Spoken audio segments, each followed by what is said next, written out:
In the last couple of years, a number of Chinese fountain pen brands have really risen to the top of their sort of field of, affordable fountain pens. I'm thinking of Asvine, Hongdian, and Majohn. Now, Majohn is here, depending on where you look, it is Majohn or it is Moonman. A couple of the pens that Majohn have released recently, especially the P140, I think are fantastic pens. The P140 stands up alongside pens 3 or 4 times its price without even trying. Great pen. However, today I'm looking at this. This is the RS3. This is a pocket pen. I think given the way it's packaged and the way it looks, it's trying to be a bit of a competitor alongside the Kaweco Sport. And we all know Majohn or Moonman have had a pretty sort of spotted history with Kaweco, which I won't go into today, but there's lots of content about that online. So today I'm going to talk about this pen. We'll do a writing sample, talk about pros and cons, all that kind of thing, and you can see whether I think this pen stands up alongside the Kaweco Sport and even alongside the other really interesting pens that Majohn have released recently. So please like and subscribe, hit the notifications button, and consider becoming a member of this channel, where for a small monthly fee you'll get early access to my videos and things like priority comments. But right now let's look at the RS3 fountain pen from Majohn. So this is how the pen comes packaged. It is reminiscent of Kaweco. The whole metal tin thing, it is a vibe, and we know that there have been vibes between these brands. It's a very tight tin. You get a little bit of information. The pen came in a little plastic sleeve and it sat there in the foam. Nice, pretty decent. And here is the pen. This is the RS3 from Majohn or Moonman. It comes in multiple colors. There are a few different nib sizes available, but it is a pocket pen, and it is, I suppose, in some ways, reminiscent of the Kaweco Sport. But let's talk about this pen in its own right for the majority of this review. So there's a little peaked finial on the end there. Little cap sort of swells, just, curls up to that clip band there. The clip is a nice sort of wavy clip. It's got an interesting sort of, engraved, stamped design. It is functional. Like, it's not super stiff. It does the job. But it's it's quite thick. It's got a presence. The cap then swells again just slightly up to the center here, a little step or a little taper to the end of that cap, and there's quite a step down of the cap onto the barrel, and the barrel is faceted. There are 6 sides to that, and it sort of nice square to the end there. It is a screw cap, and it comes off in 1, just under 2 turns there, and it does screw to post in about the same. Now, a couple of people have reported that the clip doesn't line up with the nib, and yeah, it's not always exactly straight. You can move that clip around though if you're careful to get it to line up. I had to move mine. Mine was sort of around on the side here, so I moved it to line up. Once that pen is posted, it becomes a small full-size pen. There's a big step down off the cap onto the barrel, little metal ring, nice gently tapered section with a little flare, and then a number 6 size nib. And this is what sets it apart from things like the Kaweco Sport, is the fact that it is a number 6, and this one is a fine. And the nib says Moonman. So yeah, Moonman on the nib. And there is the plastic feed. Now I'll just post that, and it is a cartridge converter pen, not standard international, not like Kaweco standard international. This is I think it's probably the Chinese standard international, so it's a little bit wider, about 3.4 millimeters, and on the threading body there it says Majohn. So Majohn on the body, Moonman on the nib, Majohn on the packaging. There is a little O-ring on the end there. I don't suggest eyedropping this, even though this is one piece of plastic. with all these metal components, I don't think it'll be possible, but it does come with the converter. It's a nice short converter. It does the job perfectly well. And that body, because that O-ring does screw down nice and tight, that's not come loose at all. Those threads are kind of janky. Like they're noisy, they're loose, they're not the best threads that I've ever experienced, but they do the job, and the pen becomes quite, comfortable, if a little short in the hand because of that. So this nib is interesting because it is a number 6 size nib. There are a number of number 6 Majohn nibs available, and some of those are things like the new Flex nib, which some people have put in this pen, but just the nib. So you remove the nib and you put that Flex nib on this nib and housing. Now the housing is the same as a lot of Asvine housing and other brands like Narwhal. Now we know a lot of these Chinese brands use interchangeable elements made in certain factories, all that kind of stuff. This is one of those. Because of that, if you've got a Narwhal nib you particularly love, or an Asvine nib that is number 6 that might fit in here, there is a chance you could swap it over. But what I will say, for me, is actually this nib is probably one of the best things about the pen. I have to say, I'm not a huge fan of this pen model. I do like pocket pens. I carry one every day, the Wingback stainless steel fountain pen. I carry Kaweco Sports all the time. The Pilot E95S, I carry all the time. The Hongdian M2, I carry that one pretty darn regularly. This one, there's just things I can't get behind. But we'll talk about that more in the pros and cons. For the size comparison today, here it is alongside the traditional Lamy Safari, and then I've got it alongside the brass Kaweco Sport, just because that is the Sport that I currently have inked and in my pocket. So you can see it's just ever so slightly longer there, maybe by a millimeter or two than the Kaweco Sport, obviously shorter there than the Lamy Safari.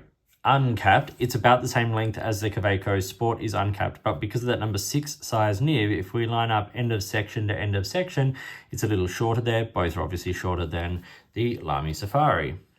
So you can see that when it is posted, it is considerably shorter there than the Kaweco Sport.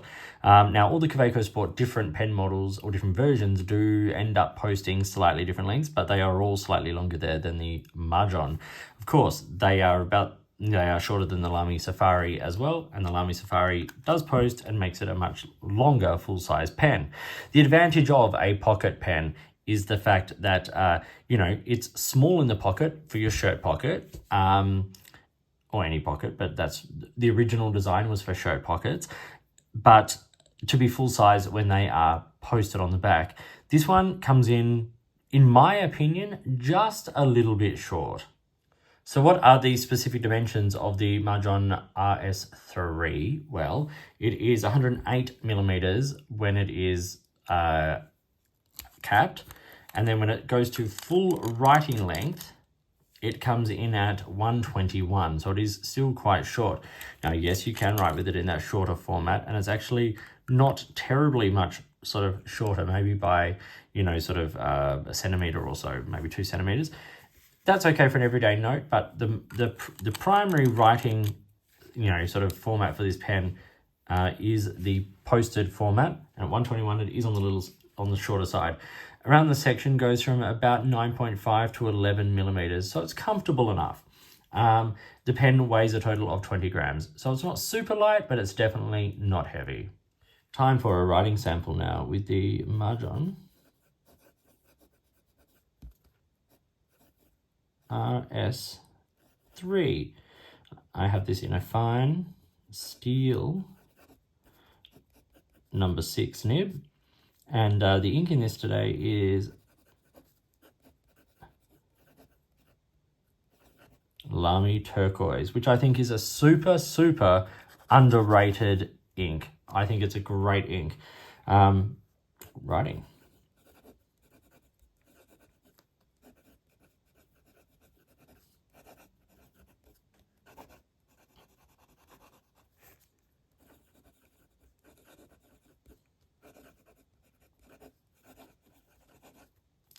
So it's smooth enough. There's a bit of feedback on it. It's not draggy like a some of the pens like the Narwhal pens or the Pen BBS nibs I find to be a bit draggy. This is just a feedback. It's maybe slightly sharp on those sort of side strokes, but in general writing, it's perfectly fine.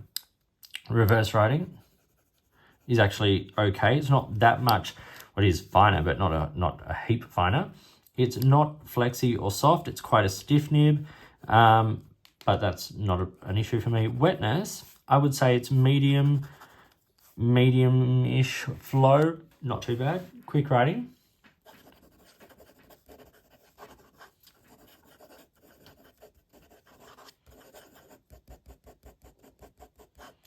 I have no issues.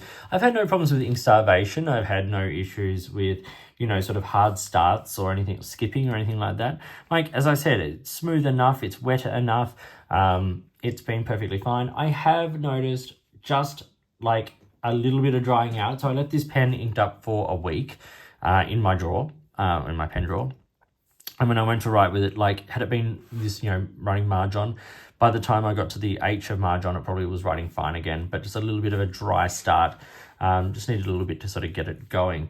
But you can see here, it writes nice enough, not super wet, but consistent. And for a pocket pen, that's kind of what you are after. But my issue isn't with the nib with this pen. It's a few other issues there. So what does this Majohn fountain pen cost? Well, this costs a grand total of 25 Australian dollars when I purchased it. Now, you can get it slightly cheaper at times. It can cost more. It is available from websites like AliExpress, Amazon, those kinds of sites. There's a whole host of them, right? We all find them from different places. And often I say this because I get asked all the time, when I say something is available from AliExpress or one of those kinds of sites, I don't generally include the link in the video description. That is not because I'm like gatekeeping anything. It is literally because those links constantly change. I could put the link to this exact one that I bought from the exact seller, and in a week, it may not be there. And also, like, different countries have different links and websites, and everyone's got the place they go to buy their Chinese market fountain pens. So wherever you like to buy yours from, go and search it there. Search Majohn RS3, and if it is available through that site, you will find it there. It's the easiest way to do it, honestly. Okay, $25, good value, about half the price than of a Kaweco Sport. So, what are some pros and cons? Starting with the cons. Superficial one that I was able to fix.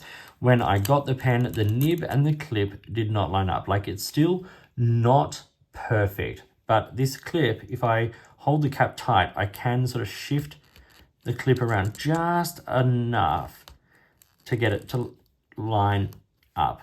I wouldn't want to do it too much. It might break the pen. I don't know how secure this end finial is, but you are able to fix that. Just, it didn't come fitting like that. Another personal one is that for me, it just feels a little bit short. Yes, it makes it into the webbing of my hand and I'm able to write with it, but it doesn't feel necessarily like the most substantial pen, even for a pocket pen. Other issues, these clunky threads, like it's hard to, I don't know how. So, okay, I know this isn't a fair example. The Kaweco Brass Sport here, as soon as the threads are in place, there's a little wiggle and then there's no movement. And there's still a couple of turns for that to sort of hook in. Now, I can be up right near the end and it's still janky. Like, they're just not tight threads. And if anything, that is one of the reasons why we are getting potentially drying out. The threads have to lock in really tight to keep the air out. That's a no-brainer, surely. And I know that there are many elements to that, but for me, that's just one that doesn't feel good to me. So that drying out after a week, not ideal. There are pens that do a lot better. The other thing I really don't like is this faceted end. Now, I know they're trying to not be a Kaweco, but doing the reverse of Kaweco, faceted cap, round body, round cap, faceted body. Like, it's the opposite, right? We're all seeing it. And it just doesn't work. Like, the Kaweco Sport works. There's something about that just makes sense. This doesn't make sense to me, personally. Pen doesn't have to be completely symmetrical or balanced for me to enjoy it, but this doesn't work. It just looks ugly. And to be honest, the whole pen feels a bit cheap. Like, the material looks really nice, but it doesn't feel super high sort of quality. And I think a lot of that is the fact that the components don't work that well, like janky threads and then like this weird faceted, barrel. It's just not working. There are some pros, obviously. Firstly, the fact you can swap the nib. It's a standard Majohn number 6 nib, fits the housing of Asbine and Narwhal and things like that, potentially. I think it's decent value at its price point, and as I said, the nib writes well. It's smooth, if a little bit bland. And then something I also really like about the pen is the material, like this blue with the chatoyance and the sort of shimmer and that little transparent sort of, panels through the facets so we can see the converter and things. I actually don't mind that. It makes the pen feel nice and sort of light and airy, but the problem is that there's just too much that doesn't quite work on this pen for me. The nib, great. Concept, okay. Design and execution, not brilliant.